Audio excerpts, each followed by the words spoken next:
Hi everybody, this is Hero back with another Dragonflight video, and we're looking at the Augmentation Evoker, which is set to release next week. And as is true of most of my videos, I'm trying to find interesting ideas that are built into the talent tree, or maybe out of the way or haven't been considered too much yet, and think about them before they're released so that we have a few ideas to experiment with or have some fun with. So I'm here in the lab in Borealis, and let me just chat very briefly about what this spec does, and then talk to you about some of the ideas that I think might be interesting if things change. It is essentially a buff DPS spec.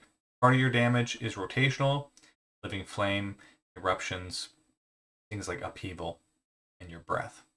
Part of it is buffing allies. So Ebonmight's the cornerstone, buff 4 nearby allies, prescience picks out targets. So if you have a target with your prescience buff, Ebonmight will hit it instead.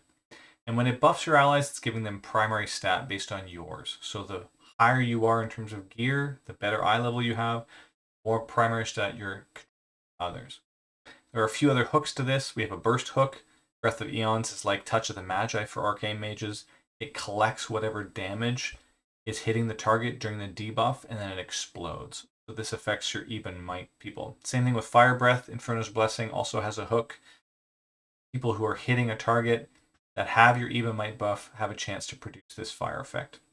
I think it's better on like high attack characters, so like rogues with slice and dice, maybe enhanced shamans that are producing a lot of effects. This will do more damage. And then Fate Mirror for those who have prescience, contributing 15% of the damage. There's a chance for their spells to do that.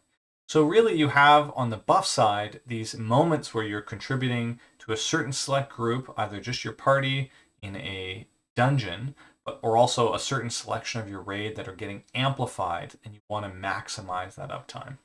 You can do that through things like time skip and extend, or give yourself another round of these, Ebonmight, another round of prescience, another round of upheaval to extend the duration of this amplification.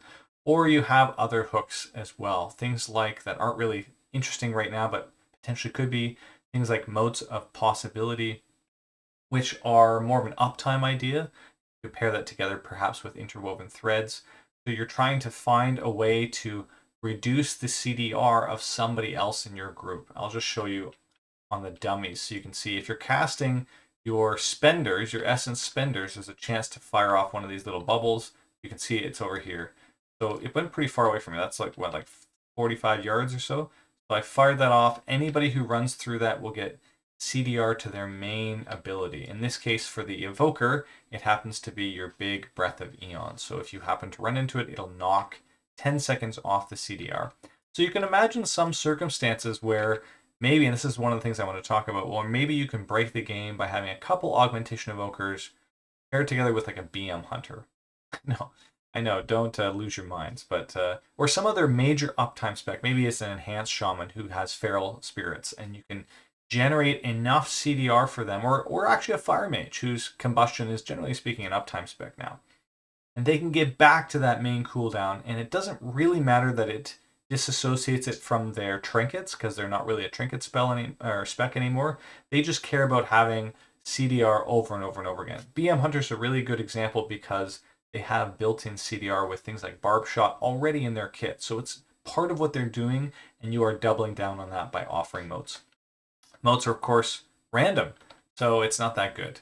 And I don't think this will be, generally speaking, how the spec is played. Instead, what we'll likely have is more of the Ebonmight together with time skip and tomorrow today in order to focus in a burst window oriented piece on the people who are doing the most damage. And what your gameplay will be likely is firing off your Ebonmight right here next to these DPS people, and then maybe you're time skipping over, and then you're moving over here to grab these people because you just got your time skip back, and you're buffing the people who are here. That kind of gameplay. And then after burst windows are done, you're likely going to try to find, if you can, the people who have uptime damage, like your BM Hunters, your enhanced shamans, and you go, maybe into melee, or you say to them, hey, I'm going to be over here for Ebonmight, come grab your buff.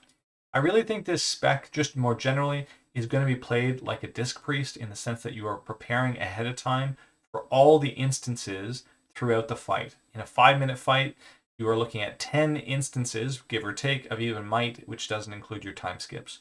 So 10 times where you're going to be thinking specifically about your positioning relative to your friends or relative to those who have your prescience buff. And I think that's important because you're going to be able to maximize who needs the buff when, and that'll be your moment to really shine. It's probably something like 50-50, so 50% of your damage is going to come from just regular rotational stuff with Living Flame and casting your abilities, that kind of stuff. And then 50% is likely going to be hooked into Even Might being used properly. But there are a couple of outliers. One is this modes of possibility that I just mentioned. Another one is the potential of healing side. So Emerald Blossom is now taken off the CD, or excuse me, it's taken its cooldown is reduced to 0, so it's no longer 30 seconds. And it's given an essence cost, which allows you to potentially pair it with modes of possibility. But just as an off healer, it's a lot of healing when you put it together with all of the different buffs that come to it.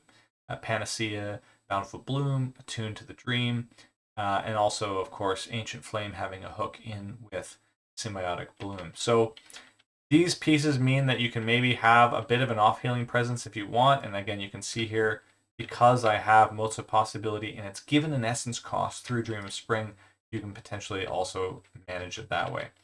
I don't think it's going to be a mainstay, but this is one of the things that I think I'm looking forward to testing long term because of the way that our essence burst works, giving us free essence costs, and this is instant cast. You can fire off quite a few essence.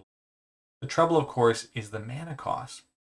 And right now, I doubt that they're going to revert the mana cost changes that they made to make it so that you can spam this out. They don't want people to have too much over healing, and this is going to do quite a lot of healing, like 27k on like 5 targets once you get going with Bountiful Bloom. It's quite a lot. However, there is a problem at the moment at the bottom of our mana pool. If you run out of mana as an Augmentation Evoker, there's really no way to do your throughput spells. And you can see I'm here out of mana and I cannot cast a Living Flame. Just at the bottom here, I cannot cast anything, in fact, once I hit the bottom. And it takes a long time for your mana to come back. So, I mean, by not casting anything, I know I can cast Prescience, I can cast Even Might, I can cast my other CDs, I can do all that work.